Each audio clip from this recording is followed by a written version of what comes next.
बिस्मिल्लाहिर्रहमानिर्रहीम। एक यहूदी और मुसलमान आपस में पड़ोसी थे। उन दोनों की बहुत ही अच्छी बातचीत थी। जो मुसलमान था उसकी ये आदत थी कि वो एक जुमला हर किसी के सामने दोहराता था। चाहे कोई मुसलमान हो, चाहे कोई यहूदी हो, कोई भी हो, उसका ईमान एक जुमले पे इतना पुख्ता था कि वो हर एक के सामने वो जुमला दोहराता था। जुमला ये था कि जो भी प्यारे नबी पाक सल्लल्लाहु अलैहि वसल्लम पर दरूद पाक भेजता है, उसकी हर दुआ कबूल होती है और उसकी हर हाजत, हर मुराद पूरी होती है। वो हर एक को ये जुमला बोला करता था, एक को दरूद पाक पढ़ने की दावत दिया करता था, तलकीन किया करता था। अब यहूदी उसके इस जुमले से तंग आना शुरू हो गया था। उसने एक साजिश सोची। उसने सोचा कि अगर वो साजिश रचे और कुछ ऐसा करे जिससे इस जुमले पर से उस मुसलमान का एतबार उठ जाए।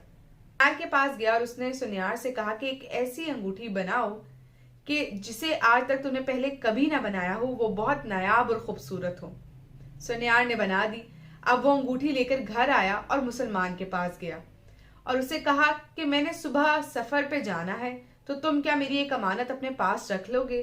तो मुसलमान ने कहा, हाँ मैं रख लूंगा। यहूदी ने कहा कि ये मेरी अंगूठी है, ये अपने पास रख लो, जब मैं वापस लौटूंगा तो मैं तुमसे ये ले लूंगा अपनी अमानत वापस। मुसलमान ने वो अंगूठी संभाल के रख दी। अब यहूदी को अंदाजा था कि उस मुसलमान ने वो अंगूठी कहाँ रखी है। अब जब रात हुई, वो यहूदी खामोशी से उस मुसलमान के घर में दाखिल हुआ और वह अंगूठी चुरा कर अपने घर चला गया। अगले दिन जब वो सफर पर रवाना हुआ, समुंदर के सफर पे गया, तो उसने समुंदर के बीचों बीच जाकर वो अंगूठी समुंदर में फेंक दी और उसने सोचा कि अब जब वो वापस लौट कर जाएगा और उस मुसलमान से वो अंगूठी मांगेगा और उसके पास नहीं होगी और वो फिर से दरूद पाक पढ़कर दुआ करेगा और उसको जब अंगूठी मिलेगी नहीं, उसकी दुआ ही कबूल नहीं होगी, तो फिर उसका ईमान उस जुमले पर से उठ जाएगा और उसकी बेइज्जती होकर रह जाएगी। अब कुछ दिन बाद वो वापस लौटा और सीधा मुसलमान के घर गया और उससे कहा कि मुझे मेरी अमानत वापस लौटा दो। तो मुसलमान ने कहा कि इत्मीनान रखो, मैं लेकर आता हूँ, पहले तुम खाना खाकर जाना। मैं सुबह दरूद पाक के फजलो करम से शिकार करने गया था और मैं दुआ करके गया था कि मुझे कोई बेहतरीन शिकार मिल जाए। मुझे दरूद पाक के फजलो करम से बेहतरीन शिकार मिला है, बेहतरीन मछली मिली है। मैं अपनी बीवी से कहता हूँ कि उससे पकाए, फिर तुम वो खाना खा कर जाना। अब वो मुसलमान अपनी बीवी के पास जाता है और उससे कहता है कि तुम वो मछली साफ कर लो और उसे पका लो ताकि यहूदी को खाना खिलाया जा सके। अपनी बीवी को कहकर वापस आया तो इतनी ही देर में उसकी बीवी ने चीखें मारना शुरू कर दी। वो अपनी बीवी के पास गया और वजह पूछी तो कहा कि मछली साफ करते हुए उसे मछली के पेट से एक सोने की अंगूठी मिली है, जो हूबहू वैसी ही है जैसी यहूदी ने उनके पास अपनी अमानत रखवाई थी। अब वो मुसलमान बड़ा परेशान हुआ।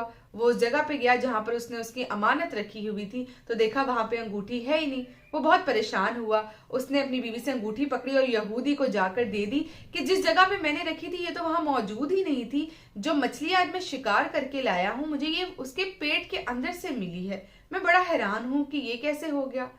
अब जो यहूदी था उसका रंग उड़ गया चेहरे का, उसकी आंखें खुली की खुली रह गई, उसका रंग पीला पड़ गया कि ये क्या हो गया।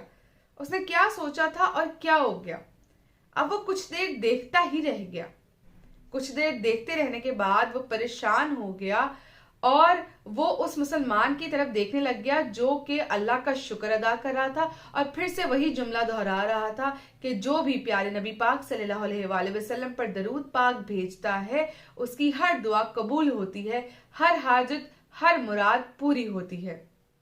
जब उसने फिर से ये जुमला सुना तो वो कांपने लग गया, फिर वो ज़ारो कतार रोने लग गया और फिर उसने मुसलमान शख्स से कहा कि गुस्ल करने की जगह बता दे। फिर यहूदी ने गुस्ल किया। गुस्ल करके आने के बाद फिर उसने कलमा पढ़ा, वो मुसलमान हो गया और वो फिर से फूट फूट के रोने लगा।